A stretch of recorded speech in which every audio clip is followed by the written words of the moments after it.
Hey friends, long time no see! Here's Greenwater Fish, coming to you for a new episode. And today I just want to give you guys a little update of my Goldfish indoor pond. As you can see here, my fatties are very hungry as usual. They're always begging for food whenever they see me coming to the side. They know that food will be dropping there somewhere, but this time it's a no because I just fed them 5 minutes ago. They're greedy. But anyways, this pond has been running pretty well. I have about, I don't even know how many fish in there. 1, 2, 3, 4, 5, 6, 7, 8, 9, 10, maybe 10 fish. But only 3 big ones and the rest of them are kind of small-ish. And this tub, I fill it up to pretty high up too, like almost completely full, so I have 100 gallons. So and at a bigger system, it's just more stable because there's a lot of buffering rooms and the water parameter doesn't shift that much. And this tank has been very well established. I didn't have any experience with ammonia spikes or anything that's dangerously high for the fish, and they seem to be doing pretty well. Very active. Almost a little bit too active, but I love them. He's my favorite guy. But yeah, so this tank has been going pretty well. The tank has been supported by 2 sponge filters right here, if you can see through the reflection here. And the 2 sponge filters are powered by this 100-gallon air pump. And every day there's an auto feeder right here. It's made by EHEM. And you can see that I have scheduled feeding there. So if you do mode, I believe, so 8 a.m. is their first feeding, and there's 1 arrow, meaning that it only turns once. And there are 3 extra feeding sitting there. But I only do 1 because I like to do the rest of them manually. I give 1 feeding at least a day by auto feeder because just in case I got too busy that day or forget about it, they get some food in the morning, so that's enough. But I also like to supplement a little bit extra stuff later on during the day, like other pellets or brine shrimp or bloodworm or peas or vegetables. Whatever I find and I feel like feeding them, I can give them myself manually. And I love feeding them manually as well, just because there is some interaction there as well. So that's always nice. And you notice that I used a piece of tape here. Yeah, that has happened a couple times already. Like the whole auto feeder just fell in the water. But that's no big deal because, I mean, just take out a battery, let it dry, and it still works. That happened twice already, but good thing that I didn't break. And some pellets drop and then they're hunting for it. Yep, ate it. So I used tape here because that gives me finer control of how much I want to give, because this only gives you this many rooms for each block. And if I want to do half a block, I can't really let it stay there. So I use a tape to control that. So that's a little trick if you want to use that. And I really like that EHEM filter. As I said, it has fell in the water twice. Didn't really mess up with it. Just take out a battery, let it dry completely before you put batteries in again, and it's gonna run like new. So no issues there, and I really like it actually. So that's that. And I also put some Java fern leaves there. I don't know, just some greens that can pop in the tank somewhere. And then the Java fern leaves will have spores and the baby plants will grow out of it and helps with ammonia. I like to believe that it helps with ammonia, but I really doubt that it does because just 2 little tiny leaves. Now there's one thing that I'm really excited to show you guys. That's a new invention that I just figured out. It's this little basket right here.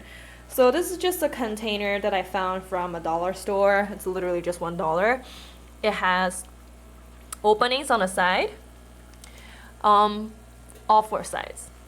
So this may look a little bit junky here to you, and it is, but it's actually just moss, Java moss that I throw here.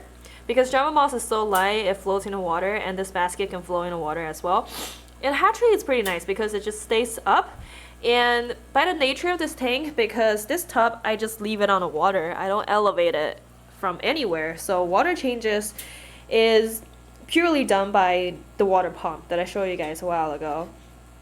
And I can't really use siphon because my siphoning thing is based on the kitchen faucet strength, and then the strength is not strong enough to siphon all the stuff from the ground level. It has to be leveled up. So there's all the fish poop and junk that's accumulated on the bottom, and it just gets really, really dirty. Let me just turn off the air pump so I can show you better. So now I have turned off the air pump. You can see things a lot better. And you can see that there's some junk in there. This is not too bad compared to before. Beforehand, I had all of this moss just directly in the tank. And what it does is that it tracks all the poops and junk in there, and then just a huge pile of poop in the middle of the tank, and just nasty. You know, every time you change water, you can't do anything about it because it's on a ground level. And I can't siphon anything out, so it just stays there. It doesn't get out of the system. So one day, I thought to myself, why don't I just move the Java moss so it doesn't attract all the junk in the middle of the tank? Maybe every time when I change water, I can get some of that out, you know, if it's not like all tangled up with the Java moss on the bottom. So I did that one day, and very nicely I found out that it actually does a very nice water polishing job or mechanical filtration as well, because when you have this layer of Java moss on the water, and the air pump drives the water from the bottom up, and then can carry a lot of junk and poop or whatever it is to the surface. And then because of the flow of the system, it's gonna go to the perimeter of the tank and naturally just goes to the Java moss. And because this Java moss is very dense and it has a lot of surface area, so it actually catches a lot of the junk. And as it catches the junk, it settles down somewhere on the surface of the basket, and after all the junk has been cached here, the cleaner water comes out through the slits and go back to the system. So after that, I noticed that the water has been a lot clearer. There's not much of the junk in the middle of the water, and there's not much poop in the bottom, on the bottom either. So that's a new trick that I learned. So every time I change water, I just need to clean up this basket. So I carefully take it out and then pour out all the poop on the bottom, and then rinse off the Java moss in the tank, old tank water, and then put it back in, so it's ready to go. It's almost like water polishing for me, so I'm really surprised and pleased by it. Let me just plug that back in.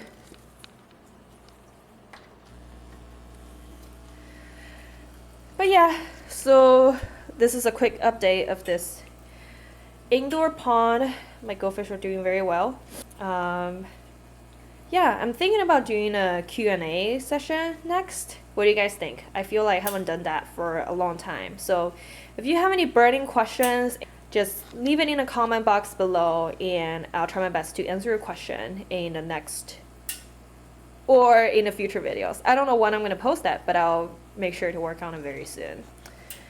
So yeah, there you have it. A quick update of my indoor pond. I love it. I love it. Oh, another tip. Next time, if I were to do the tank all over again, like if I move or need to repurpose it, I am definitely going to elevate the tank with concrete blocks so that I don't have to deal with the siphoning drama anymore. Alright, peace guys. See you guys next time. Bye!